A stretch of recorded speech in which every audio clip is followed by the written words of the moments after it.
मान लो तुम्हें ये अजीब दिखने वाले एलियंस बिल्कुल पसंद नहीं है। स्टेलारिस गेम ऑफ नेशनल फॉर्च्यून पृथ्वी पर उतर चुका था। जिंदा रहने के लिए हर देश के प्लेयर अलग अलग एलियन रेस चुन रहे थे और ह्यूमन रेस को चुनना शर्म की बात माना जा रहा था। लेकिन मैं अकेला था जिसे ये सब बिल्कुल पसंद नहीं था। मैंने बिना हिचकिचाए प्योर ब्लूडेड ह्यूमन बनना चुना। जब मैंने अपने एरिया में एक बदसूरत एलियन को खुद को इंसान कहते देखा तो मेरा गुस्सा फूट पड़ा। मैंने तुरंत आदेश जारी किया, सभी एलियंस का सफाया करो और इस एरिया को ह्यूमन फेडरेशन में बदल दो। उसी समय एक ट्रांसमाइग्रेटर होने के नाते मेरा golden finger fourth squad system जाग गया। मैंने तुरंत खुद को एक नेचुरल डिजास्टर में बदल दिया। विनाशकारी युद्ध शिप्स के साथ मैं सभी प्लैनेट्स पर टूट पड़ा। सभ्यताओं को कुचलना, उन्हें गुलाम बनाना, डिटरेंस पॉइंट्स कमाना और उन्हें स्टेलारिस टेक्नोलॉजी से बदलना। जब बाकी देश अभी भी एलियन बनने पर खुश हो रहे थे, मेरी सेना पहले ही आसमान को ढक चुकी थी। स्टेलर सैनिक हर तरफ कत्लेआम कर रहे थे, यहाँ तक कि एस्फेरिक सायोनिक इंजन भी पूरा हो चुका था। इसी दौरान चीन के ड्रैगन कंट्री में स्टेलारिस गेम ऑफ नेशनल फॉर्च्यून ने जियांग सिटी को चुना। 18 साल से ऊपर के सभी युवाओं को प्लैनेटरी लॉर्ड बनने का मौका मिला और उन्हें स्टेलारिस युद्ध भूमि में भेजा जाना था। Jiang city number 1 high school के अवेकनिंग प्लाजा में किसी ने बीगल सिम्बायोटिक सिविलाइजेशन जगाई, किसी ने ए ग्रेड स्लाइम रेस हासिल की। एलियन रेस अपनी जबरदस्त जीवित रहने की क्षमता के कारण अब सबसे बेहतरीन विकल्प बन चुकी थी। ड्रैगन कंट्री पहले इंसानों पर भरोसा करती थी, लेकिन लगातार हार झेलती रही। दूसरे देशों को एलियंस के सहारे उभरते देखकर लोगों का विश्वास टूट चुका था। अब शुद्ध इंसान चुनना मौत को बुलाने जैसा माना जाता था। उसी समय स्कूल के सबसे हैंडसम लड़के के रूप में मेरे मंच पर आते ही चारों तरफ चीखें गूंज उठी। फैंगर्ल्स उम्मीद कर रही थी कि मैं कोई ताकतवर और क्रेस चुनूं, लेकिन एक ट्रांसमाइग्रेटर और अनुभवी खिलाड़ी होने के नाते मुझे एलियंस की यह पूजा बेहद नफरत भरी लगती थी। जैसे ही मैं अवेकनिंग करने वाला था, एक नीली रोशनी चमकी। सी ग्रेड सभ्यता का चिन्ह देकर लोग निराश हो गए, लेकिन इंसानियत बचाने और किसी एलियन रेस को चुनने के बीच मैंने बिना झिझक इंसानों को चुना। C grade United Nations of Earth human race locked. मेरे इस फैसले पर चारों तरफ मजाक उड़ाया गया। जापान के खिलाड़ी की रेडिएशन कॉकरोच सिविलाइजेशन की तुलना मुझसे की जाने लगी, लेकिन मुझे कोई फर्क नहीं पड़ा। अगले ही पल मेरे दिमाग में आवाज गूंजी, फोर्थ स्क्वाड सिस्टम सफलतापूर्वक लोड हो चुका है। मैं तुरंत समझ गया कि मेरे हाथ में स्टेलारिस की सबसे खतरनाक ताकत आ चुकी है, एक ऐसी शक्ति जो किसी नेचुरल डिजास्टर से कम नहीं थी। तभी उससे भी बड़ा झटका लगा। स्कूल की सबसे खूबसूरत लड़की सु वानचिंग मंच पर आई। उसके चारों तरफ सुनहरी रोशनी फैल गई। वह ड्रैगन कंट्री के इतिहास की पहली एस ग्रेड सभ्यता अवेकनर बन चुकी थी। पूरा देश खुशी से झूम उठा। दूसरे देश जलने लगे, लेकिन सु वानचिंग का चेहरा पीला पड़ा हुआ था। उसकी आंखों में ऐसा भाव था जैसे वह किसी भयानक विनाश से बचकर लौटी हो, क्योंकि वह पुनर्जन्म लेकर आई थी। अपने पिछले जीवन की यादें उसके दिमाग में उमड़ पड़ी। उसने कभी अपनी फ्लीट के साथ ह्यूमन फेडरेशन पर हमला किया था, लेकिन उसने अपनी आंखों से एक पूरे ग्रह को डिस्ट्रॉय होते देखा था। एक विशालकाय हाथी जैसी शक्ति की मौजूदगी में उसकी पूरी फ्लीट पल भर में मिट गई थी, और वह विशाल शक्ति और वे युद्धपोत सब लिन महोंग यानी मुझसे जुड़े थे। भीड़ में खड़े मुझे देखते हुए सु वानचिंग ने मन ही मन फैसला किया, इस जन्म में मैं वही गलती दोबारा नहीं करूंगी। गैलेक्सी का शासक बनने से पहले मुझे इस इंसान का साथ हर हाल में पाना होगा। सबकी निगाहों के सामने सु वानचिंग ने भी बिना हिचकिचाए शुद्ध मानव सभ्यता चुनी, एस ग्रेड मानव सभ्यता। यह घोषणा पूरी ब्लू स्टार में सनसनी बन गई। सबसे ज्यादा प्रतिक्रिया ड्रैगन कंट्री में हुई। हर तरफ लोग चिल्लाने लगे, इंसानों को चुनना खुदकुशी है, रैंडम एलियन रेस कहीं ज्यादा ताकतवर है। लेकिन ये देखकर मेरी आंखों में सिर्फ प्रशंसा थी, क्योंकि इंसानों को चुनना मेरे लिए सबसे बड़ी तारीफ थी। सकुरा और गोरो जैसे देश जो पहले से जल रहे थे, जोर जोर से हंसने लगे। ड्रैगन कंट्री सच में बेवकूफ है, इतना बड़ा मौका भी गंवा दिया। लेकिन सु वानचिंग ने किसी की बात पर ध्यान नहीं दिया। वह जानती थी कि 10 मिनट बाद सभी खिलाड़ियों को स्टेलारिस युद्ध भूमि में भेज दिया जाएगा। वह गैलेक्सी इतनी विशाल थी कि किसी को ढूंढना भूसे के ढेर में सुई खोजने जैसा था। इसलिए उसने तय किया, अभी मेरे दिल पर गहरी छाप छोड़ना जरूरी है। सबके सामने वह धीरे धीरे मेरी तरफ चली आई। उसका चेहरा लाल हो चुका था। वह पंजों के बल उठी और अचानक मेरे होठों पर हल्का सा किस कर दिया। पूरा लाइव प्रसारण हिल गया। स्क्रीन पर हैरानी और जलन से भरे कमेंट्स छा गए। लिन महोंग, मैं तुम्हें पसंद करती हूँ, सु वानचिंग ने हिम्मत जुटाकर इजहार किया। फिर उसने दृढ़ आवाज में कहा, चाहे मुझे अरबों स्टार सिस्टम पार करने पड़े, मैं अपनी सारी फ्लीट तुम्हें ढूंढने भेज दूंगी। उसके इस बयान ने पूरी दुनिया में फिर से हलचल मचा दी। चीन के लोग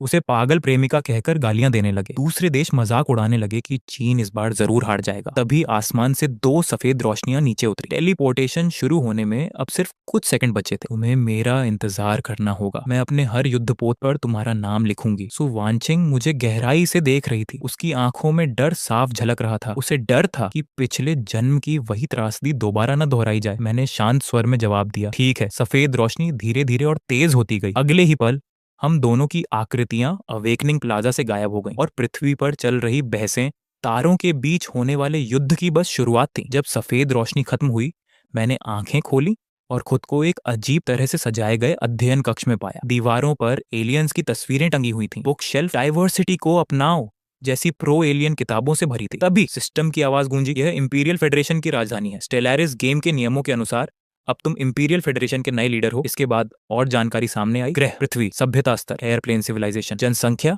8 अरब, वर्तमान विचारधारा प्रो एलियन और समतावादी। ये सुनकर मुझे घृणा महसूस हुई और सबसे बड़ी समस्या ये थी कि इंपीरियल फेडरेशन एकजुट नहीं था। कैबिनेट पर पूरी तरह प्रो एलियन गुट का कब्जा था। मैंने अपनी घृणा दबाई और तुरंत 4th स्कॉर्ज सिस्टम का अध्ययन शुरू किया। सिस्टम ने मुझे पहला स्कॉर्ज असेंशन पाथ चुनने को कहा। मैंने बिना सोचे स्टारबॉर्न स्कॉर्ज चुन लिया। इसके साथ ही मैनेज टेम्पलेट अनलॉक हो गया। सिस्टम ने बताया कि कृषि सभ्यताओं को नष्ट करके मैं मैनेज पॉइंट्स हासिल कर सकता हूं, जिन्हें नई तकनीकों में बदला जा सकता है। पहली बार चयन करने पर मुझे सीधे 1000 मैनेज पॉइंट्स मिले। ये बिल्कुल उसी गेम जैसा था जो मैंने पिछले जन्म में खेला था और यही सबसे तेज विकास का तरीका था। मैंने तुरंत स्कॉर्ज मॉल खोला। LV1 मॉल में मौजूद तकनीकों और वस्तुओं को देखते ही मैंने 400 मैनेज पॉइंट्स खर्च कर दी। मैंने खरीदा सुपरमैन सीरम, फिलोसोफर किंग, ओनारा kinetic handgun scourge addict. Superman serum ने तुरंत मेरे शरीर को इंसानी सीमा से 10 गुना ज्यादा पावरफुल बना दिया। अब मैं आसानी से उन एलियन हाइब्रिड्स को कुचल सकता था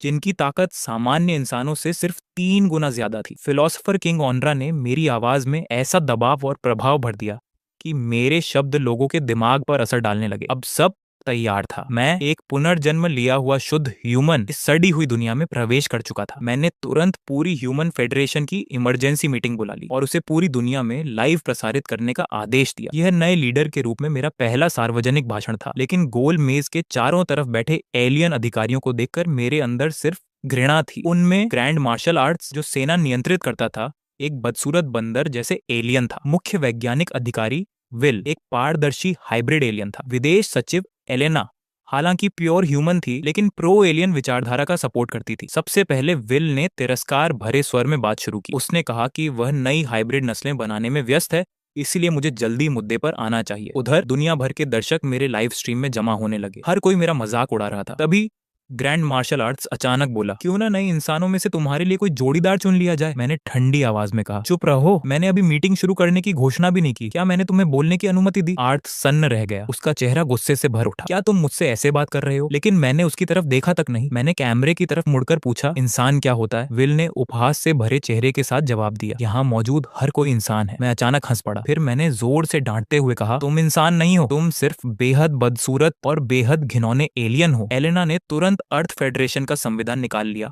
और कहा कि मेरे शब्द समानता के अधिकार के खिलाफ है। विल भी गुस्से में चिल्लाया कि मैंने संयुक्त राष्ट्र की भावना का अपमान किया है। आर्थस मुस्कुराया और बोला, तुम जैसे शुद्ध रक्त कट्टरपंथियों का अंत हमेशा दुखद होता है। दर्शकों की हंसी और भी तेज हो गई। एलियन अधिकारी भी एक एक करके खड़े हो गए। वित्त मंत्री, शिक्षा मंत्री और बाकी सबने मुझे पद से हटाने की मांग शुरू कर दी। वे मुझे पागल घोषित कर रहे थे जो पृथ्वी महासंघ को बर्बाद कर देगा। लेकिन इतने आरोपों के बीच भी मैं शांत बैठा रहा। मैंने सबको अपनी भड़ास निकालने दी। फिर मैं धीरे से बोला, ये एलियन, ये हाइब्रिड कुत्ते की नस्लें इनकी बहन की यहाँ बकचोदी कर रहे हैं, इंसानों के साथ बराबरी की बात करने लायक भी नहीं है। इनका तथाकथित योगदान सिर्फ इस दुनिया को और गंदा बना रहा है। इसके बाद मैंने कैमरे की तरफ देखा और कैटाक्लिज्म रिलीज सक्रिय कर दिया। एक अदृश्य मानसिक शक्ति मेरी आवाज के साथ फैल गई। मैंने उन सभी प्योर ह्यूमन को संबोधित किया जिन्हें सालों से दबाया गया था। मैंने उनके भीतर छिपी घृणा को जगाया और साफ शब्दों में कहा, इंसानों और एलियंस का एक साथ जीवित रहना संभव नहीं है। अब मानवता को दोबारा परिभाषित किया जाएगा। मेरे शब्द बिजली की तरह गूंजे। कॉन्फ्रेंस रूम के बाहर मौजूद प्योर ह्यूमन पूरी तरह हिल चुके थे। गलियारे के सैनिक, चुपचाप जी रहे वॉरियर और वे आम लोग जिन्हें मजबूरी में एलियंस के साथ मिलकर रहना पड़ा, उन सबकी आंखों में पहली बार उम्मीद की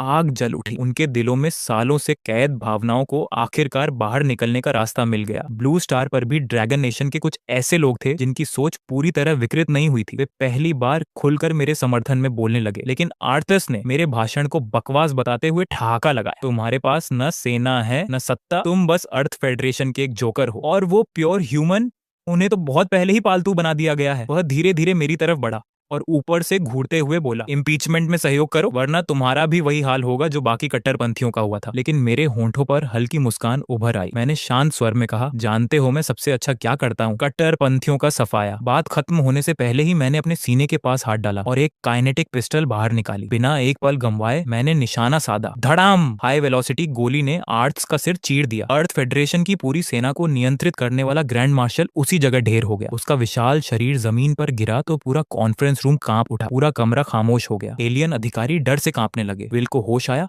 तो वह चीख पड़ा। गार्ड्स, पूरी तरह हथियारों से लैस एलियन सैनिक अंदर घुसा। वे गोलीबारी शुरू करने ही वाले थे, लेकिन मैंने उनकी आंखों में डर देख लिया। मैं ठंडी आवाज में बोला, तो ये कमीने भी डरते हैं, और जो डरता है वो मर भी सकता है। फिर मैंने पूरी दुनिया के सामने घोषणा की, आज से यूनाइटेड नेशंस ऑफ अर्थ का नाम बदलकर ह्यूमन फेडरेशन रखा जाता है, और लीडर होने के नाते मैं एक्सटर्मिनेशन ऑर्डर जारी करता हूँ। सभी प्योर ह्यूमन, जो भी हथियार हाथ लगे उठा लो, और हर इन बदसूरत एलियन को मार डालो जो तुम्हें दिखाई दे। मानवता के लिए, ह्यूमन फेडरेशन के लिए। साथियों, युद्ध शुरू हो चुका है। अब ये एक पल के लिए भी नहीं रुकेगा। हम इंसानियत के भविष्य के लिए लड़ेंगे, चाहे इसके लिए हमें सितारों का समंदर जलाना पड़े या पूरी गैलेक्सी को राख बनाना पड़े। उस दिन यूनाइटेड नेशंस ऑफ अर्थ के शुद्ध इंसानों के भीतर उनके पूर्वजों का गौरव जाग उठा। उनके खून और दिल दोनों विद्रोह के लिए पुकार रहे थे। पूर्वी एशिया यूनाइटेड जोन की फैक्ट्रियों में, जहां इंसानों को एलियन सुपरवाइजर्स के नीचे जबरन काम कराया जाता था, 15 साल से मजदूरी कर रहे एक बूढ़े इंजीनियर ने अचानक एक रिंच उठाया और निरीक्षण कर रहे कीट जैसे एलियन के सिर पर दे मारा। वह दहाड़ा। मैं ये बहुत पहले से करना चाहता था। अगले ही पल बाकी प्योर ह्यूमन मजदूरों ने भी जो मिला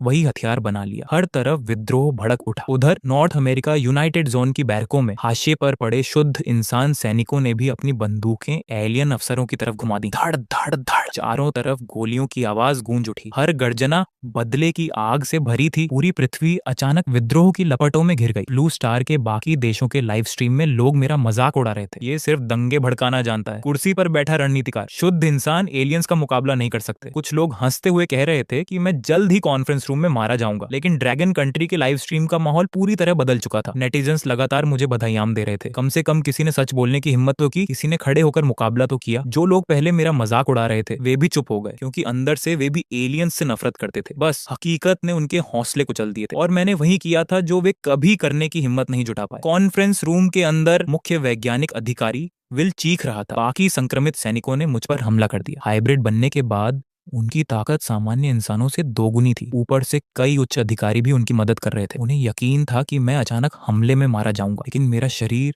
भूत की तरह हिल रहा था। मैं हर गोली सटीक हेडशॉट में बदल रहा था। शिक्षा मंत्री समेत कई उच्च अधिकारी एक एक करके गिरते चले गए। विल के चेहरे पर अविश्वास साफ दिख रहा था, लेकिन आखिरकार वह भी मौत से नहीं बच सका। विदेश सचिव एलेना घुटनों पर गिर गई। वह दया की भीख मांगने लगी, लेकिन मैंने उसे भी बिना भावना के गोली मार दी, सिर्फ इसलिए क्योंकि उसने कभी एलियंस का साथ दिया था। इसके बाद कॉन्फ्रेंस रूम में घुसे सभी एलियन सैनिक 30 सेकंड से भी कम समय में मारे जा चुके थे। मैं बर्फ जैसे शांत चेहरे के साथ कमरे के बीचों बीच खड़ा था। इस दृश्य ने पूरे ब्लू स्टार के लाइव स्ट्रीम को हिला दिया। हर कोई मेरी गति, मेरी पिस्टल की ताकत और मेरी असली शक्ति देखकर स्तब्ध था। अब सबको समझ आने लगा था कि सु वांचिंग ने मुझे क्यों चुना था। उधर ड्रैगन कंट्री के एक कॉन्फ्रेंस रूम में अधिकारी मेरी फाइल देखकर हैरान थे। अनाथ, औसत अंक, कोई खास बैकग्राउंड नहीं, लेकिन मेरी शारीरिक क्षमता और हथियार तकनीक पूरी दुनिया के वर्तमान स्तर से कहीं आगे थी। किसी को समझ नहीं आ रहा था कि मेरी पावर आखिर आई कहां से। स्टेलारिस ब्रह्मांड में यह युद्ध पूरे 1 साल तक चला। यह युद्ध बेहद क्रूर था। एलियन ताकतवर थे, लेकिन मूर्ख भी। एकजुट शुद्ध इंसानों के सामने वे धीरे धीरे टूटने लगे। मैं खुद सबसे आगे लड़ाई लड़ रहा था। महत्वपूर्ण सैन्य ठिकानों पर कब्जा करता जा रहा था। अब मैं एक झंडा बन चुका था, जिसके लिए हर प्योर ह्यूमन जान देने को तैयार था। आखिरकार युद्ध खत्म हुआ। हमने शुरुआत 8 अरब लोगों से की थी। अब केवल 2 अरब शुद्ध इंसान बचे थे। 6 अरब साथी शहीद हो चुके थे। 4 अरब एलियंस राख में बदल चुके थे, और मैं ह्यूमन फेडरेशन की राजधानी के विशाल चौक में खड़ा जीत की घोषणा कर रहा था। लेकिन ये खुशी ज्यादा देर नहीं टिकी। पृथ्वी के हर देश के लाइव स्ट्रीम पर फिर सवाल उठने लगे। तुमने खुद अपनी नसें काट दी। 2 अरब लोग विकास के लिए बहुत कम है। तुम्हारे पास दूरदृष्टि नहीं है। लेकिन इस बार चीनी नेटिजन्स पूरी ताकत से मेरे समर्थन में उतर आए। लेकिन ह्यूमन फेडरेशन के अंदर भी विरोध की आवाजें उठने लगी। कुछ बचे बचे हुए प्योर ह्यूमन युद्ध को याद करके सोचने लगे कि मेरे तरीके बहुत ज्यादा कट्टर थे। 6 अरब साथियों की कुर्बानी बहुत भारी कीमत थी। तभी खुद को तर्कवादी मध्यपंथी कहने वाले लोग भी सामने आने लगे। वे मुझ पर आरोप लगाने लगे, तुम एक योग्य लीडर नहीं हो, तुम सिर्फ आदर्शवाद समझते हो, हकीकत नहीं। लेकिन इन सारे आरोपों के जवाब में मैंने ऐसा कदम उठाया जिसने पूरी दुनिया को चौंका दिया। मैंने ह्यूमन फेडरेशन के सभी नागरिकों के लिए एक गुप्त प्रश्नावली जारी की। उसमें सिर्फ एक सवाल था, क्या हम युद्ध अपराधी हैं? और केवल 2 विकल्प थे, हाँ या नहीं। अपनी शुद्ध मानव पहचान और युद्ध में योगदान के भरोसे बहुत से लोगों ने खुलकर अपनी नाराजगी लिखी। किसी ने युद्ध को बहुत क्रूर बताया, किसी ने अपने मरे हुए परिवार वालों का दुख जताया। कई लोगों को लगा कि मैं उन्हें कभी सजा नहीं दूंगा। नफरत और शिकायतों से भरी यह प्रश्नावली जल्दी ही पूरी हो गई। परिणाम देखकर पूरी दुनिया सन्न रह गई। सिर्फ 2 लाख लोग ही मुझे युद्ध अपराधी कह रहे थे। बाकी 1 अरब 99 करोड़ 80 लाख लोग मेरे खिलाफ नहीं थे। पृथ्वी के बाकी देशों के लाइव स्ट्रीम तुरंत सवाल उठाने लगे, ये सर्वे नकली है, लोग सच बोलने से डर रहे हैं। लेकिन अगले ही पल मेरा फैसला सुनकर सभी दर्शक हिल गए। मैंने आदेश दिया, सूची लॉक करो, सभी को गिरफ्तार करो, उन्हें पकड़कर जबरन मजदूरी वाले दंड शिविरों में भेज दिया जाए। युद्ध से लौटी सेना की कार्य क्षमता डरावनी थी। सिर्फ 3 घंटे के भीतर उन 2 लाख लोगों को पकड़ लिया गया। जो विरोध कर रहे थे उन्हें मौके पर ही खत्म कर दिया गया। वे चिल्ला रहे थे, हमें अपनी बात खुलकर कहने की आजादी चाहिए, लेकिन इस बार प्योर ह्यूमन होने का दर्जा भी उन्हें नहीं बचा सका। पूरा अभियान बेहद साफ और तेज था। लाइव स्ट्रीम पूरी तरह फट पड़ा। दुनिया भर के लोग मुझे जाल बिछाने वाला तानाशाह कहने लगे। ब्रिटिश दर्शकों ने उल्टा कहा, ये बहुत नरम दिल है, इसे और कठोर होना चाहिए। इसके बाद मैं ह्यूमन फेडरेशन की राजधानी के सबसे ऊंचे मंच पर खड़ा हुआ और लाइव प्रसारण शुरू किया। मैंने शांत लेकिन भारी आवाज में कहा, अब हमारी कतारें पूरी तरह साफ और भरोसेमंद हो चुकी हैं। वे तथाकथित युद्ध अपराधी बस प्रायश्चित करने वाले सदस्य बन चुके हैं। मेरे शब्द सुनकर कई लोग डगमगाने लगे। धीरे धीरे वे मेरी सोच को स्वीकार करने लगे। फिर मेरा चेहरा गंभीर हो गया। मैंने एक दस्तावेज उठाया और घोषणा की, नई ह्यूमन फेडरेशन संविधान अब आधिकारिक रूप से लागू होता है। ह्यूमन फेडरेशन का सर्वोच्च सैन्य सम्मान सभी कानूनों की अंतिम सीमा होगा। जो भी ह्यूमन फेडरेशन के हितों के खिलाफ जाएगा उसे सबसे कठोर सजा दी जाएगी, और जो भी ताकत ह्यूमन फेडरेशन को बांटने की कोशिश करेगी उसे पूरी तरह मिटा दिया जाएगा। ह्यूमन फेडरेशन के हित सबसे ऊपर हैं। ह्यूमन फेडरेशन की महिमा कभी मिटाई नहीं जाएगी। फिर मैंने दाहिना हाथ उठाकर गंभीर शपथ ली, मैं इस जीवन का हर क्षण ह्यूमन फेडरेशन की रक्षा में लगा दूंगा। मानव जाति की अंतिम चिंगारी को बचाने के लिए प्रशांत महासागर की गहराइयों से लेकर गैलेक्सी के अंतिम किनारे तक मैं आज शपथ लेता हूँ, मृत्यु तक ये संकल्प नहीं टूटेगा। 2 अरब इंसानों की गर्जना ने आसमान हिला दिया। पृथ्वी के दर्शक भी मेरे जोश से प्रभावित होने लगे। कुछ लोगों ने मजाक में कहा, सुवानचिंग की सभ्यता भी ह्यूमन फेडरेशन कहलाती है। लगता है दोनों आखिरकार एक दूसरे की तरफ बढ़ रहे हैं। मैंने मंच के नीचे खड़ी भीड़ को देखा, उनका खून उबल रहा था। मेरी आवाज और जोशीली हो गई, साथियों, लंबे युद्ध और अनगिनत बलिदानों के बाद ह्यूमन फेडरेशन ने एक चरण की जीत हासिल की है, लेकिन यह अंत नहीं बल्कि एक नई शुरुआत है। मुझे पता है तुम सब किस बात से डर रहे हो। यह ग्रह युद्ध से बर्बाद हो चुका है। उत्पादन फिर से शुरू करने में बहुत समय लगेगा। हमारे घर को दोबारा बनाने में अनगिनत त्याग करने पड़ेंगे। तुम सब यही सोच रहे हो ना कि अब हमें बहुत कष्ट झेलने होंगे। भीड़ में बहुत से लोगों ने सिर झुका लिया। यही उनकी सबसे बड़ी चिंता थी। युद्ध जीत लिया गया था, लेकिन कीमत बहुत बड़ी थी। पूरी पृथ्वी का इंफ्रास्ट्रक्चर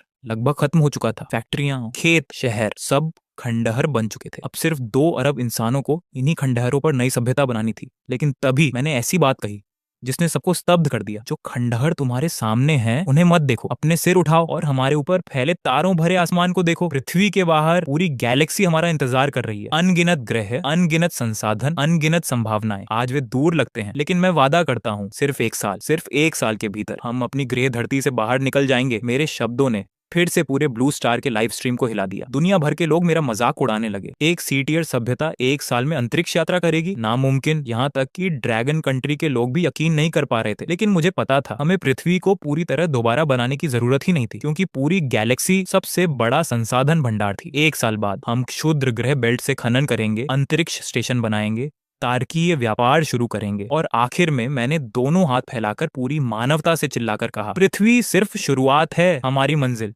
सितारों का समंदर। एक दिन ह्यूमन फेडरेशन का झंडा पूरी गैलेक्सी में लहराएगा। 2 अरब इंसानों की गर्जना एक महाप्रवाह में बदल गई। युद्ध का दर्द, खंडहर और निराशा, उस पल सब पीछे छूट गया। अब हर इंसान की आंखों में सितारों के लिए एक अनंत लालसा जल उठी थी। भाषण खत्म होने के बाद मैं वापस अपने कार्यालय में लौटा। दरवाजा बंद करते ही मैंने तुरंत 4th स्क्वाड सिस्टम खोल दिया। स्क्रीन पर लिखा था, वर्तमान माइक्रो डिटरेंस पॉइंट्स 5000, 600। इसके नीचे एक उपलब्धि चमक रही थी, एक पूरे ग्रह का शुद्धिकरण पूरा। इनाम 5000 माइक्रो डिटरेंस पॉइंट्स। साथ ही स्कॉर्ज लेवल और स्टोर दोनों लेवल 2 में अपग्रेड हो गए थे। यहाँ तक कि लेवल 1 की सभी वस्तुएं अब 50% डिस्काउंट पर थी। मेरी आंखों में हल्की चमक उभरी। मैंने तुरंत 3 ब्लूप्रिंट खरीदे। Research ship, corvette construction ship, हर एक की कीमत 500 पॉइंट थी। अब मेरे पास 4100 डिटरेंस पॉइंट्स बचे थे। तीनों ब्लूप्रिंट की जानकारी सीधे मेरे दिमाग में भर गई। रिसर्च शिप, अज्ञात स्टार सिस्टम खोजने और अनोखी घटनाओं को स्कैन करने के लिए। यही किसी सभ्यता के सितारों तक पहुंचने का पहला कदम था। कॉर्वेट, सबसे बुनियादी युद्धपोत। हालांकि इसकी मार्क क्षमता और रक्षा ज्यादा नहीं थी, लेकिन इसकी सबसे बड़ी ताकत थी कम लागत और तेज निर्माण। और कंस्ट्रक्शन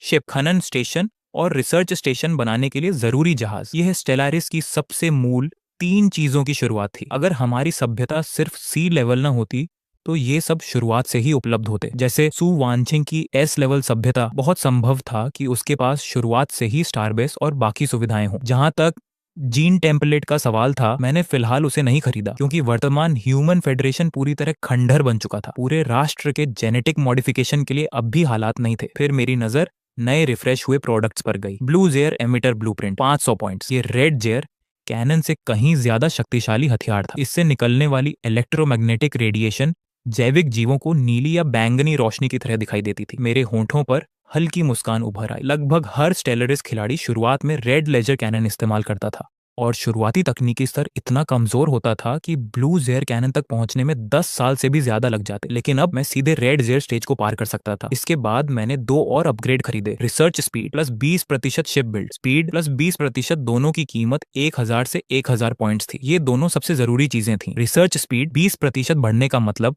हर तकनीक का विकास समय 5वें हिस्से तक कम हो जाएगा। और शिप बिल्ड स्पीड 20% बढ़ने का मतलब उसी समय में ज्यादा युद्धपोत तैयार होंगे। समय सब कुछ था। जैसे ही एक्सचेंज सफल हुआ, मेरे 2500 डिटरेंस पॉइंट्स खर्च हो गए। अब केवल 1600 पॉइंट्स बचे थे। तभी मुझे अचानक एक नया फीचर दिखाई दिया। स्कॉर्ज स्टोर में अब डिटरेंस पॉइंट्स के बदले संसाधन खरीदे जा सकते थे। 1 पॉइंट बराबर 100 यूनिट एलॉय, 1 पॉइंट बराबर 200 एनर्जी क्रेडिट, 1 पॉइंट बराबर 300 मिनरल्स, 1 पॉइंट बराबर 500 फूड।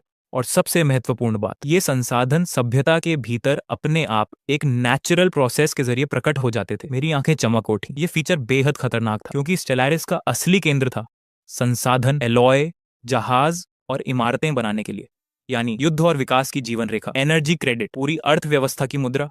मेंटेनेंस, व्यापार, नीतियां, सब कुछ इन्हीं पर चलता था। मिनरल्स, सबसे मूल संसाधन जिन्हें एलॉय और उपभोक्ता वस्तुओं में बदला जा सकता था। और फूड, जनसंख्या वृद्धि का आधार। सबसे खास बात यह थी कि सिस्टम संसाधनों को अचानक हवा में पैदा नहीं करेगा। शायद कोई वैज्ञानिक अचानक नई स्मेल्टिंग तकनीक खोज ले, या कोई खोजी टीम नई खदान ढूंढ निकाले।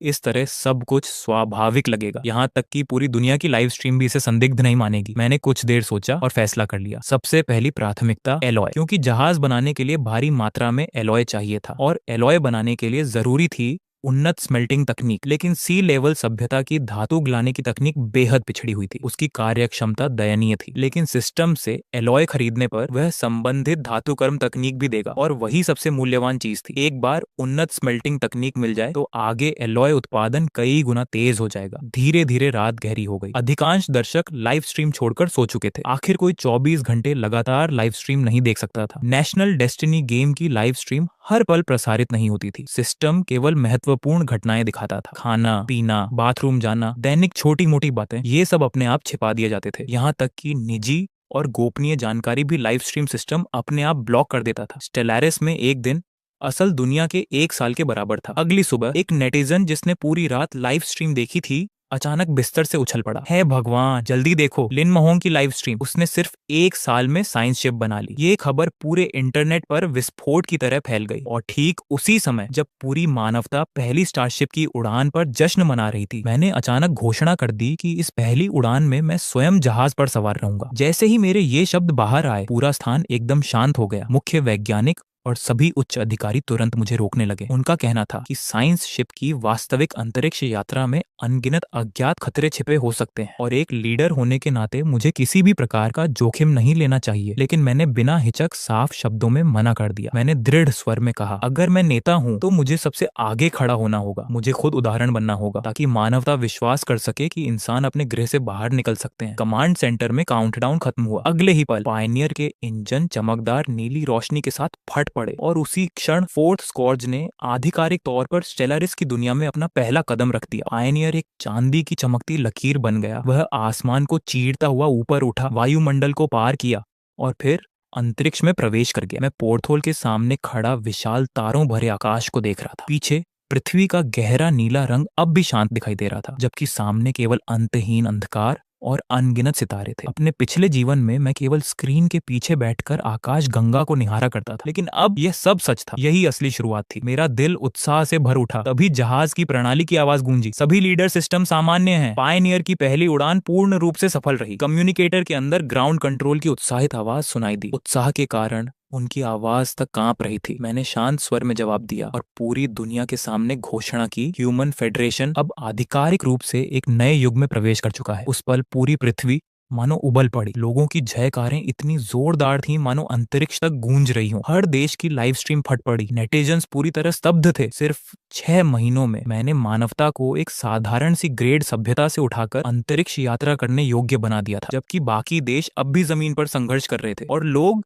इससे भी ज्यादा उत्साहित थे कि जल्द ही मेरी मुलाकात सु वानछिंग की एस ग्रेड सभ्यता से होने वाली है। उन्हें लग रहा था कि इससे ड्रैगन कंट्री पूरी तरह उभर जाएगी। वहीं दूसरी तरफ cherry blossom country, stick country और लाइट हाउस कंट्री की लाइव स्ट्रीम पूरी तरह खामोश थी। कुछ लोग अविश्वास में थे, कुछ लगातार चीख रहे थे कि मैंने चीटिंग की है, लेकिन कोई भी इस सच्चाई को झुठला नहीं पा रहा था। मैंने पायनियर को पूरी पृथ्वी का एक चक्कर लगवाया और फिर सुरक्षित रूप से न्यूपोर्ट पर उतार दिया। जैसे ही हैच खुला, जयकारों की सुनामी मेरे ऊपर टूट पड़ी। मैंने लाउडस्पीकर उठाया और पूरे राष्ट्र को संबोधित किया। यह सिर्फ शुरुआत है। हम और रिसर्च शिप बनाएंगे, नए सितारों की खोज करेंगे, नई दुनिया बसाएंगे और अपने घर की रक्षा करेंगे। इंजीनियरिंग शिप संसाधनों का खनन करेंगे। ह्यूमन फेडरेशन की क्षेत्रीय लड़ाई अभी बस शुरू हुई है। उसी समय सिस्टम ने नई उपलब्धि की सूचना दी। क्योंकि मैंने पहली बार स्वयं जहाज उड़ाकर होम स्टार से बाहर कदम रखा था, मुझे 1000 प्रेस्टीज पॉइंट्स प्राप्त हुए। लेकिन मेरे दिल की गहराइयों में एक और इच्छा छिपी हुई थी, पूरी आकाश गंगा को बचाने की इच्छा। अगले 6 महीनों में विभिन्न बोनस और विशाल संसाधन सहायता के कारण ह्यूमन फेडरेशन के शिपयार्ड पूरी क्षमता से काम करने लगे। साइंस वेसल और अनगिनत इंजीनियरिंग शिप लगातार तैयार की जाने लगी। साथ ही तकनीकी प्रगति अविश्वसनीय गति से होने लगी। ब्लू स्टार के दर्शक यह देखकर दंग रह गए। पहला साइंस वेसल पायनियर अपनी पहली उड़ान के केवल 4 दिन बाद ही नए स्टार सिस्टम की खोज पर निकल पड़ा। 6 महीने बाद उसने एक बेहद महत्वपूर्ण सूचना वापस भेजी। लीडर को रिपोर्ट, हमने आंसू के आकार वाला एक खनिज ग्रह खोज लिया है। इसके मिनरल रिजर्व पृथ्वी से 10 गुना अधिक है। मैंने तुरंत उसका नाम रखा मिनरल प्लैनेट नंबर 1, क्योंकि भविष्य में और भी कई खनिज ग्रह मिलने वाले थे। मेरी दूरदृष्टि देखकर लोग हैरान रह गए। लेकिन तभी पायनियर ने उस ग्रह पर बुद्धिमान जीवन के संकेत खोज लिए। मैंने तुरंत उसकी तस्वीरें पूरी दुनिया में लाइव प्रसारित करने का आदेश दिया। ब्लू स्टार के विभिन्न देशों में भारी चर्चा शुरू हो गई। कुछ लोग पिछले सभ्यताओं की दर्दनाक मुठभेड़ों को याद कर रहे थे। कुछ लोग मन ही मन उम्मीद कर रहे थे कि मैं इस बार बुरी तरह टकरा जाऊं। जैसे जैसे कैमरा झूम इन हुआ, उन बुद्धिमान प्राणियों का असली चेहरा सामने आया। वे इंसानों जैसे दिखते थे, लेकिन उनका पूरा शरीर टूटी हुई चट्टानों से ढका हुआ था। वे बेहद बदसूरत थे। उन्हें देखते ही पूरा ह्यूमन फेडरेशन गुस्से से भर उठा। ब्लू स्टार की लाइव स्ट्रीम तुरंत फट पड़ी। हर तरफ चर्चा होने लगी। हे भगवान, क्या ये कोरिया के मशहूर खिलाड़ी डेन की रॉकमैन जाति नहीं है? हालांकि उसने अभी तक युद्धपोत नहीं बनाए, लेकिन रॉकमैन जमीनी युद्ध में बेहद खतरनाक होते हैं। उनकी ताकत राक्षसी है और उनकी रिकवरी स्पीड अविश्वसनीय। साधारण गोलियों से हुआ नुकसान कुछ ही सेकंड में ठीक हो जाता है। वे जन्मजात युद्ध मशीन है। कोरियाई लाइव स्ट्रीम तो खुशी से झूम उठी। हर कोई घमंड से हंस रहा था। ग्नोम कंट्री वापसी करना चाहता है? नामुमकिन। जमीनी युद्ध सेना पर निर्भर करता है। कमजोर इंसान हमारे रॉकमैन को कभी नहीं हरा सकते। तुम सिर्फ पीछे हटे जाओगे। यहाँ तक कि ग्नोम कंट्री की लाइव स्ट्रीम में भी कई लोग चिंतित हो उठे। इनकी हड्डियां बहुत कठोर हैं। अगर ग्राउंड वॉर हुआ तो भारी नुकसान होगा। 2 अरब इंसान इतनी बड़ी कीमत नहीं चुका सकते। तभी नए ग्रैंड मार्शल का होलोग्राफिक प्रोजेक्शन सामने आया। उसने गंभीर स्वर में रिपोर्ट दी। लीडर, अनुमानित 5 अरब रॉकमैन। तकनीक पिछड़ी हुई है लेकिन शारीरिक क्षमता अत्यंत शक्तिशाली है। उनकी रिकवरी क्षमता भी बेहद तेज है। अगर जमीनी युद्ध हुआ तो हमारे नुकसान बहुत भारी होंगे। मैं सुझाव देता हूँ कि हम 3 से 6 महीने तक विशेष ग्राउंड फोर्स तैयार करें। स्टेलारिस विश्व ह्यूमन फेडरेशन की राजधानी। मैंने पूरे कैबिनेट मीटिंग का वैश्विक प्रसारण शुरू कर दिया। मेरा उद्देश्य था पूरी मानवता की भावना को एक करना। मैं सम्मेलन कक्ष के बीचों बीच खड़ा हो गया। मेरी आवाज स्थिर और शक्तिशाली थी। साथियों, हमने कुआंग स्टार पर बदसूरत एलियंस खोज लिए हैं। हताश मत होइए। इस विशाल आकाश गंगा में कहीं न कहीं और भी मानव सभ्यताएं मौजूद होंगी। वे शायद अत्याचार और गुलामी के नीचे दबाई गई हों और हमारी प्रतीक्षा कर रही हो कि हम उन्हें मुक्त कराएं। यह पूरी आकाश गंगा अंदर तक सड़ चुकी है। हमें इसे साफ करना होगा। अपने मानव भाइयों की रक्षा करनी होगी और ह्यूमन फेडरेशन का ध्वज पूरी आकाश गंगा में फहराना होगा। मेरे शब्द खत्म होते ही मैंने ऊंची आवाज में घोषणा की, कुआंग स्टार एक प्यूरिफिकेशन अभियान अब ऑफिशियली शुरू किया जाता है। पूरी मानव जाति जोश से उबल उठी। अनगिनत लोगों ने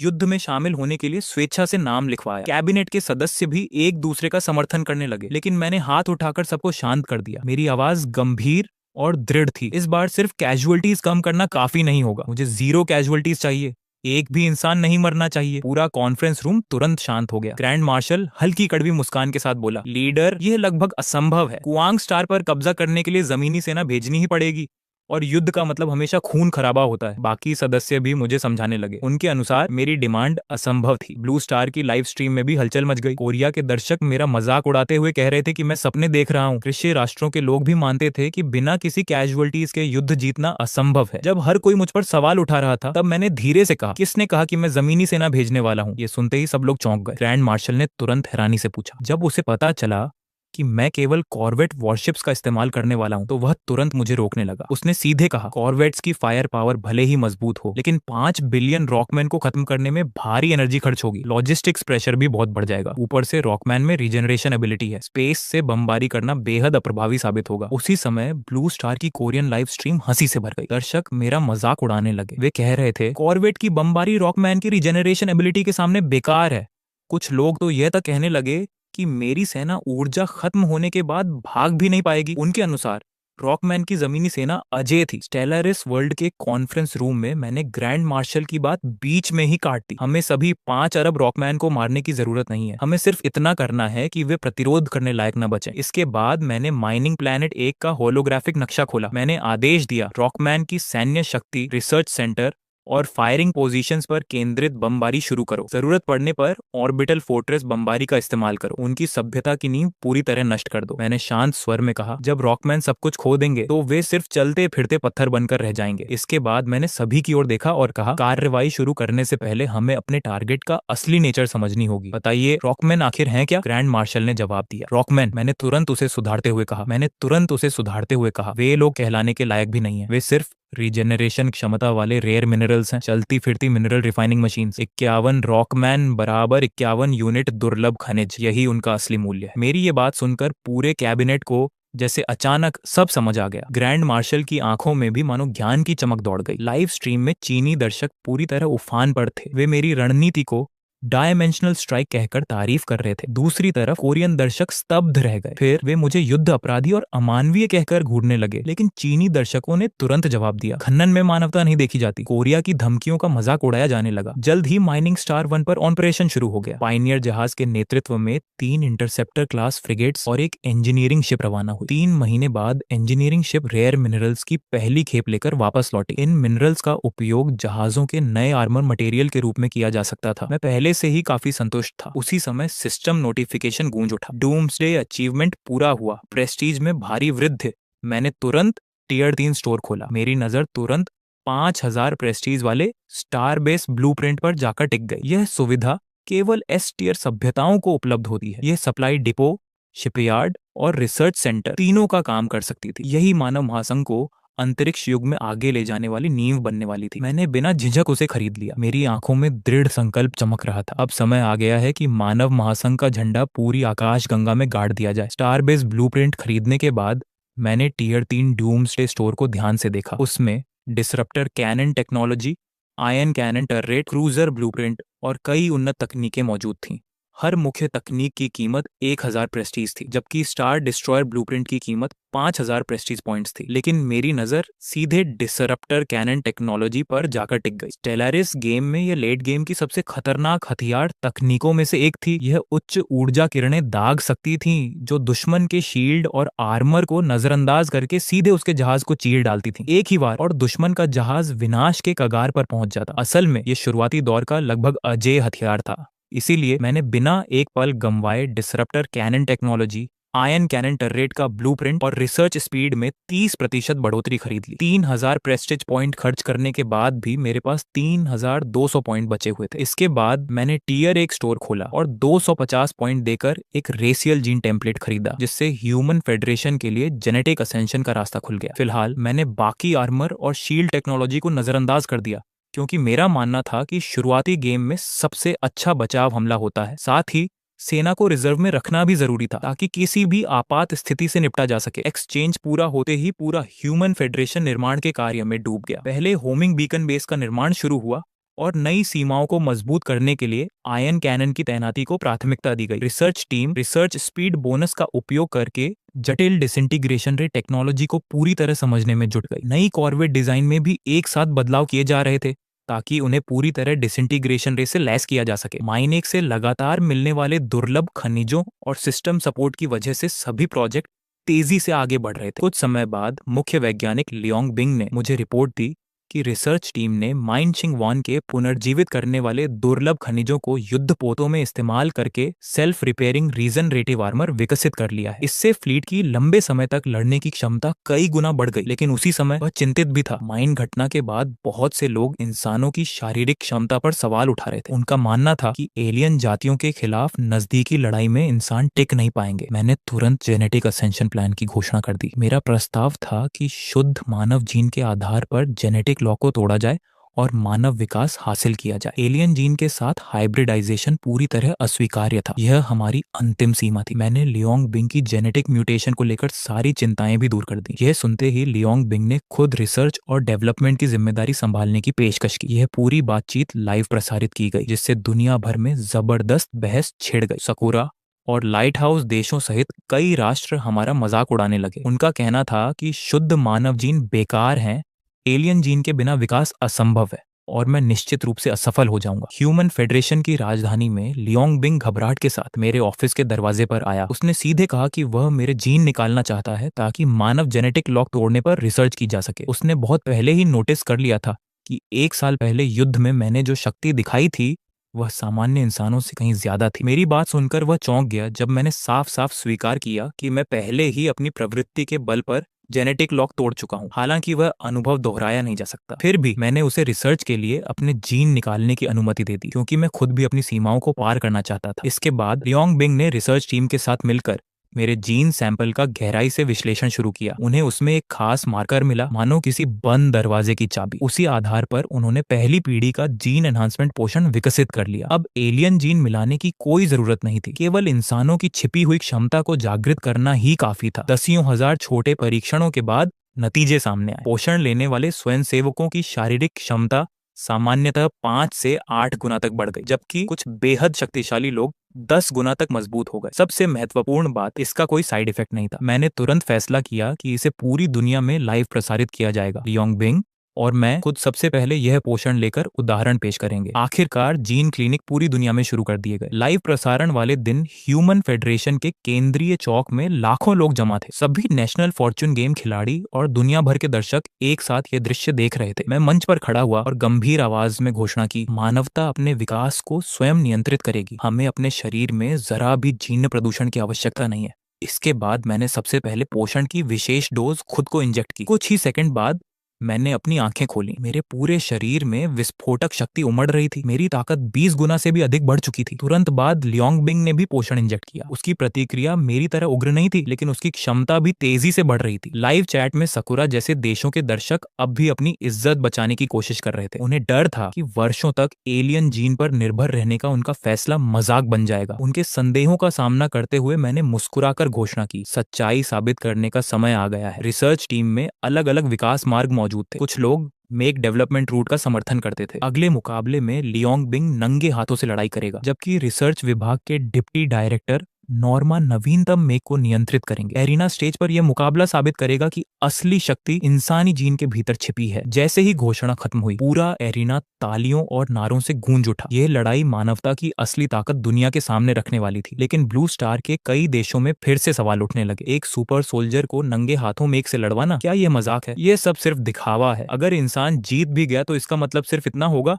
कि मेक कमजोर था। वे लोग किसी भी तरह अपनी पुरानी सोच को सही साबित करना चाहते थे, क्योंकि वरना उन्हें मानना पड़ता कि उनके वर्षों पुराने फैसले पूरी तरह गलत थे। न्यू वर्ल्ड के केंद्रीय चौक में एरिना का एक हिस्सा धीरे धीरे ऊपर उठने लगा। वहां 5 मीटर ऊंचा एक विशाल मेक दिखाई दिया। सिल्वर ग्रे रीजनरेटिव अलॉय से बना उसका शरीर चमक रहा था, और उस मेक का डिजाइनर कोई और नहीं बल्कि रिसर्च विभाग का डिप्टी डायरेक्टर नॉर्मा था। हालांकि वह मानव क्षमता को स्वीकार करता था, नॉर्मा मेका डेवलपमेंट को लेकर पूरी तरह जुनूनी था। वह हमेशा साफ शब्दों में कहता था, मेका सबसे कूल होते हैं। उस मेका के दोनों कंधों पर शक्तिशाली काइनेटिक एनर्जी कैनन लगे हुए थे। एक हाथ में विशेष मिश्र धातु से बनी कटाना तलवार थी, जबकि दूसरे हाथ में काला विशाल मजल लगा हुआ था। उसकी कॉम्बैट पावर पूरी तरह मैक्स की जा चुकी थी। मेक की असली ताकत साबित करने के लिए सत्यापन प्रक्रिया शुरू की गई। तभी एक ट्रांसपोर्ट शिप नीचे उतरी। उसके अंदर मिनरल स्टार एक से पकड़ा गया एक जीवित रॉक प्राणी था। जैसे ही वह आजाद हुआ, वह मेरी तरफ झपटा, लेकिन अगले ही पल नॉर्मा के मेक ने सिर्फ एक वार में उसे अनगिनत टुकड़ों में काट डाला। उसका शरीर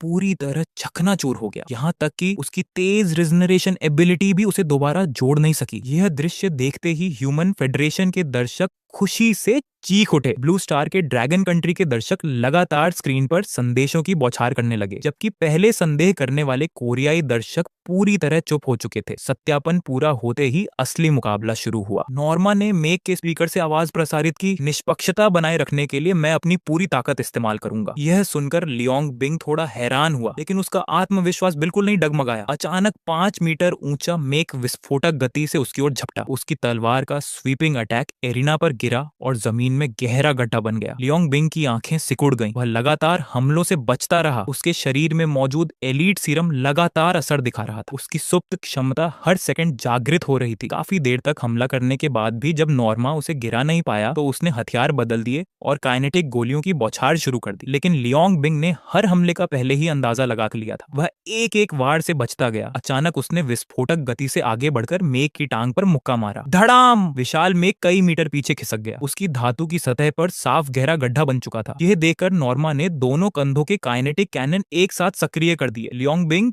बिजली जैसी गति से किनारे हट गया और मौका मिलते ही 10 गुना बढ़ी हुई ताकत के साथ लगातार घूंसे बरसाने लगा। धड़ धड़ धड़। लगातार प्रहारों के बाद रीजनरेटिव अलॉय आर्मर आखिरकार टूट गया। मेक की दाहिनी टांग चटक गई और पूरा विशाल शरीर जमीन पर गिर पड़ा। लियोंग बिंग पसीने से भीगा हुआ था, लेकिन उसकी आंखें चमक रही थीं। उसने सफलतापूर्वक जेनेटिक लॉक तोड़ दिया था। कुछ पल के लिए पूरा चौक शांत हो गया। फिर अगले ही क्षण सुनामी जैसी गर्जना गूंज उठी। 2 अरब नागरिकों ने अपनी आंखों से देखा था कि एक शुद्ध मानव ने नंगे हाथों से मेक को ध्वस्त कर दिया। यह किसी चमत्कार से कम नहीं था। ब्लू स्टार का लाइव स्ट्रीम पूरी तरह उबल पड़ा। चीनी दर्शक खुशी से पागल हो रहे थे, जबकि कोरिया और जापान जैसे देशों के दर्शक अब भी जिद में अपने तर्क देने की कोशिश कर रहे थे, लेकिन उनकी बातें अब बेहद कमजोर लग रही थीं। उसी समय नॉर्मा मेक से बाहर निकला और निराश चेहरे के साथ मुझसे बोला, मुझे लगता है मेरे मेक डिजाइन में कुछ गड़बड़ है। मैं हल्के से मुस्कुराया और शांत स्वर में कहा, मेक और जेनेटिक विकास एक दूसरे के विरोधी नहीं है। वे एक दूसरे को और मजबूत बनाते हैं। अगर जेनेटिकली एनहांस्ड योद्धा कस्टम मेक चलाएंगे तो उनकी कॉम्बैट पावर कई गुना बढ़ जाएगी। मेरी बात सुनते ही नॉर्मा की आंखें चमक उठी। उसे जैसे नई दिशा मिल गई हो। उसने तुरंत जेनेटिक योद्धाओं के लिए नई पीढ़ी के मेका विकसित करने का फैसला कर लिया। इसके बाद मैंने फिर से पूरे ह्यूमन फेडरेशन को संबोधित किया। आज से पुरानी सीमाएं पूरी तरह खत्म हो चुकी हैं। अब हर इंसान परफेक्ट इवोल्यूशन हासिल कर सकता है। मानवता की किस्मत अब पूरी तरह हमारे अपने हाथों में होगी। यह तो सिर्फ पहली पीढ़ी का जेनेटिक सीरम है। एक दिन इंसान अपनी सीमाएं तोड़कर अमृता तक पहुंच जाएगा, लेकिन उसके बाद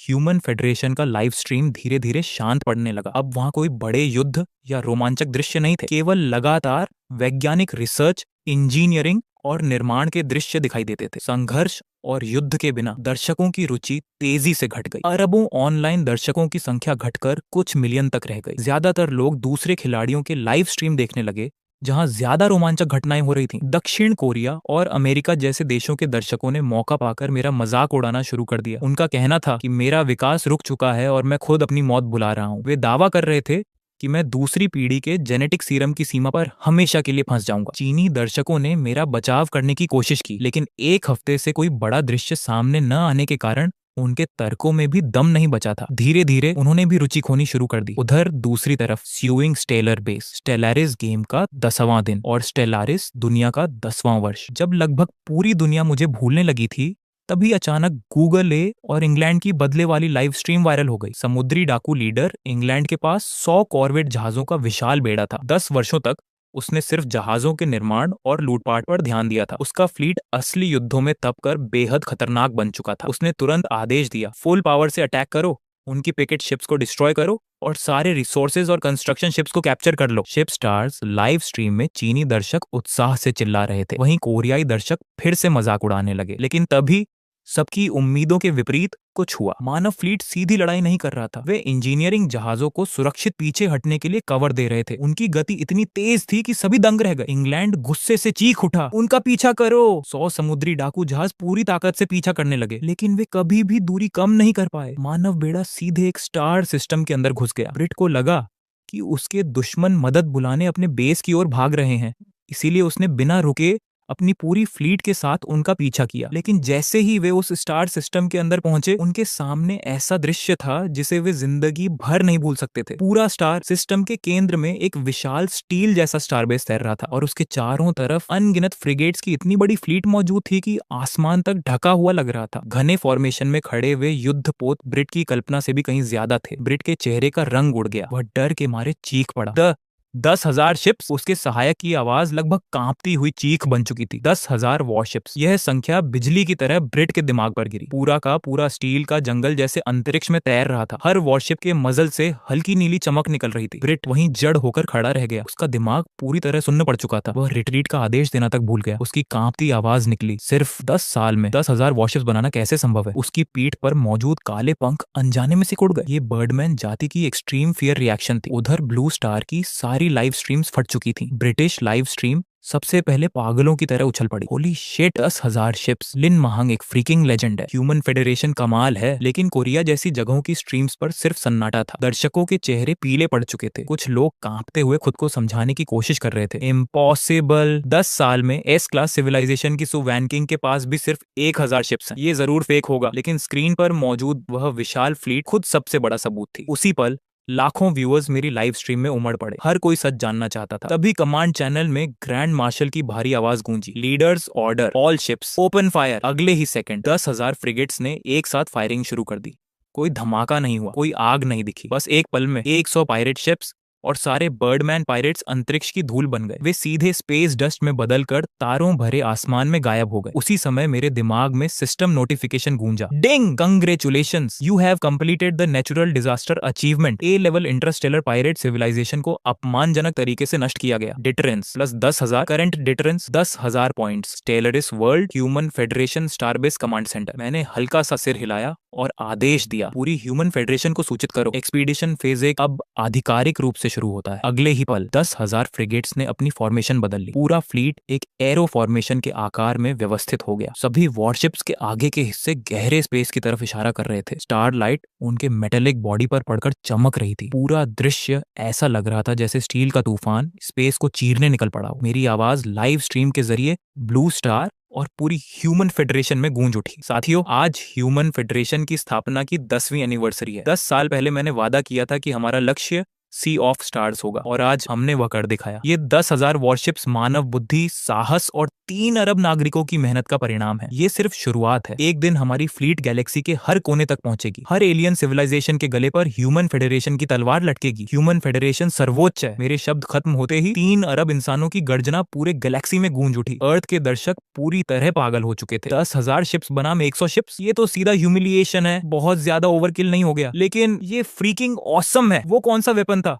अर्थ के लेजर से 1000 गुना ज्यादा ताकतवर लग रहा है। हर कोई हैरान था कि मेरी जैसी सी क्लास सिविलाइजेशन सिर्फ 10 साल में सुवानकिंग से 10 गुना बड़ी फ्लीट कैसे बना पाई। लेकिन असलियत सिर्फ मुझे पता थी। पहला ट्रांसप्लैनेटरी बेस बनाते ही मैंने तुरंत 3 बड़े शिपयार्ड्स बना दिए थे। माइनिंग प्लैनेट्स दिन रात लगातार रिसोर्सेज दे रहे थे। दूसरी पीढ़ी की जेनेटिक मेडिसिन सफल हो चुकी थी, जिससे काउंटलेस जीनियस साइंटिस्ट पैदा हुए। टेक्नोलॉजिकल ब्रेक थ्रूज की रफ्तार आसमान छूने लगी। इसके अलावा मैंने सिस्टम स्टोर से ship construction speed, plus 30%, research speed plus 30% जैसी टेक्नोलॉजीज भी खरीद ली थी। इसी वजह से वॉरशिप प्रोडक्शन में गुणात्मक छलांग आई थी। यह 10,000 शिप्स वाली शुरुआती वॉर फ्लीट सिर्फ फायर पावर सुपीरियोरिटी तेजी से हासिल करने के लिए बनाई गई थी। उधर ड्रैगन कंट्री की लाइव स्ट्रीम खुशी से फट चुकी थी। दूसरे देशों के सारे ताने अचानक गायब हो गए, लेकिन तभी मेरी लाइव स्ट्रीम के कमेंट्स अचानक तेजी से भरने लगे। जल्दी सू विंग की लाइव स्ट्रीम देखो, उसका साइंस शिप तुम्हारी सिविलाइजेशन तक पहुंच चुका है। उन्होंने अभी अभी 10,000 वॉरशिप्स की फायरिंग देखी है। अब डर के मारे आगे बढ़ने की हिम्मत नहीं हो रही। गैलेक्सी के गहरे हिस्से में एक अकेला साइंस शिप शांत अंतरिक्ष में यात्रा कर रहा था। जियाओ